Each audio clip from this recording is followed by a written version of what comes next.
En octobre, l'activité du secteur privé a connu un véritable crack. En fait, l'activité baisse depuis maintenant 4 mois à un rythme de plus en plus soutenu. Les entreprises ne trouvent plus de clients, les stocks augmentent et la fin de l'année s'annonce catastrophique. Et tout cela, nous le devons à des élites qui, depuis une dizaine d'années, prennent des décisions sans vraiment nous consulter. Combien de temps encore laisserons-nous des incapables détruire nos vies? Mais pour vous parler de tout ça, il faut que je vous raconte une histoire. Bonjour et bienvenue dans cette nouvelle vidéo de Draw My Economy. Comme toujours, si vous n'êtes pas abonné, eh bien, je vous suggère de le faire et de cliquer sur la cloche pour être prévenu lorsque je sors une nouvelle vidéo.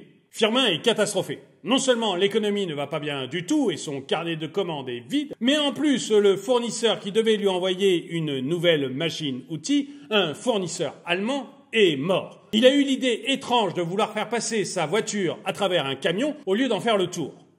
Heureusement, il y a déjà une héritière, Gertrude, et Firmin a décidé d'aller la voir à Francfort pour être sûr qu'il recevrait bien sa machine-outil. Toujours est-il que Firmin arrive donc à Francfort pour discuter avec Gertrude. Au volant de sa voiture pour aller à Francfort, Firmin repense à ses problèmes et aux problèmes de son entreprise. D'ailleurs, il sent bien que tous ses fournisseurs, un peu partout en Europe, ont exactement les mêmes problèmes que lui. Personne ne trouve des clients. Et l'indice Standard & Poor's, qui mesure l'activité économique, est actuellement à 47,1.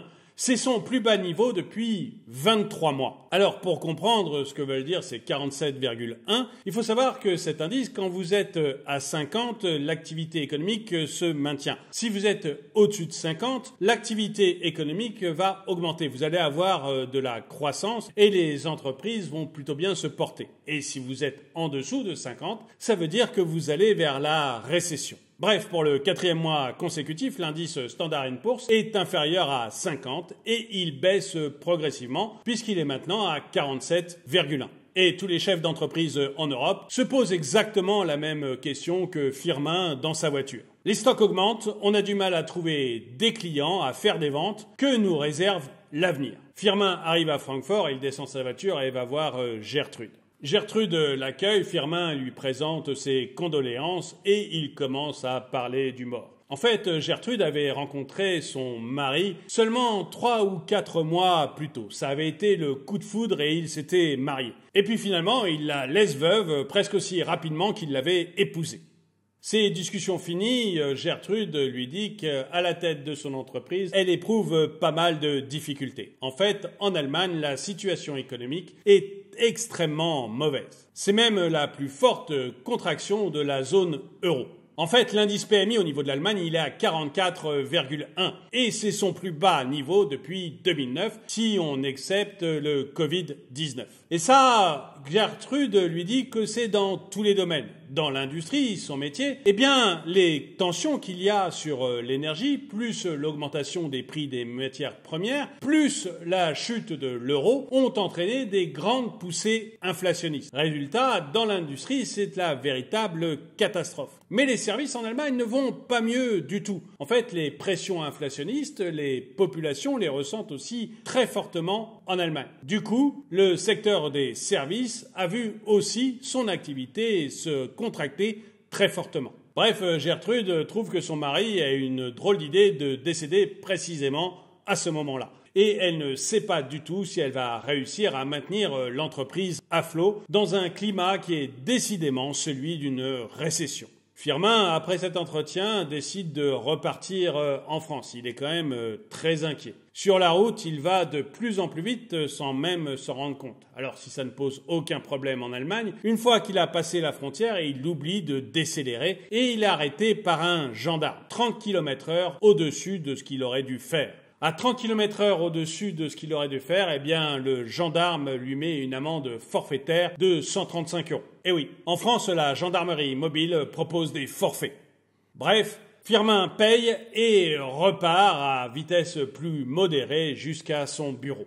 Sur la route, Firmin se dit que quelque part, eh bien, il est heureux d'être en France plutôt qu'en Allemagne. Parce qu'en France, au moins, l'indice PMI, il est tout juste à 50. Il était à 51 en septembre et il est maintenant à 50. Ça veut dire que l'activité semble se maintenir en France. Alors, 50, ça reste le chiffre le plus bas qu'on ait connu depuis 19 mois. Parce que si les services se sont à peu près maintenus, l'activité manufacturielle, elle, s'est effondré. Et Firmin le constate tous les jours dans son entreprise. Il a de plus en plus de mal à écouler des produits et il a de plus en plus de stock. En fait, l'indice PMI pour les industries, il est de 47,4 en octobre. Donc, en dessous des 50, et c'est donc une récession du côté de l'industrie. Alors, je vous disais que les services avaient mieux résisté, c'est en partie vrai et en partie faux. D'ailleurs, Firmin le constate dans sa vie lui-même, il va beaucoup moins qu'avant au restaurant. Et quand il est en déplacement, il essaye de faire le déplacement dans la journée pour ne pas avoir à payer une nuit d'hôtel.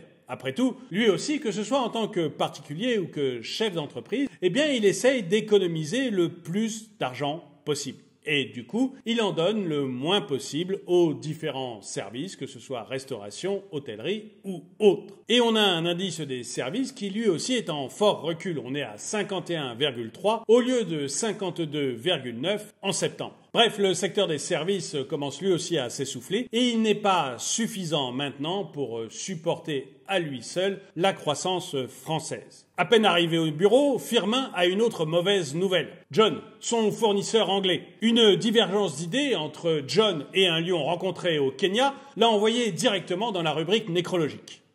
Ceci dit, c'est presque un soulagement pour John, parce que l'activité en Angleterre est absolument catastrophique. Leur indice PMI est à 47,1 après un mois de septembre où il était déjà à 49,2. 47,1, c'est le plus bas depuis 21 mois. Et en Angleterre, rien ne va, ni l'industrie, ni les services. L'industrie est à 47,5 pendant que les services sont à 45,8. Et la confiance des entrepreneurs anglais est à un niveau rarement atteint depuis que l'enquête existe, c'est-à-dire depuis plus de 25 ans. Bref, c'est à se demander si John n'est pas allé volontairement provoquer ce lion. Mais vous, qu'en pensez-vous? Pensez-vous que l'Europe va continuer à s'effondrer comme ça doucement? Est-ce que l'entreprise dans laquelle vous êtes connaît actuellement des difficultés? Dites-le moi dans les commentaires. Et le dicton du jour, une patte de lapin, ça porte bonheur, mais pas au lapin. Merci d'avoir regardé cette vidéo, mettez-lui un pouce vers le haut, commentez-la, partagez-la. Merci à tous ceux qui soutiennent la chaîne et je vous dis à très bientôt.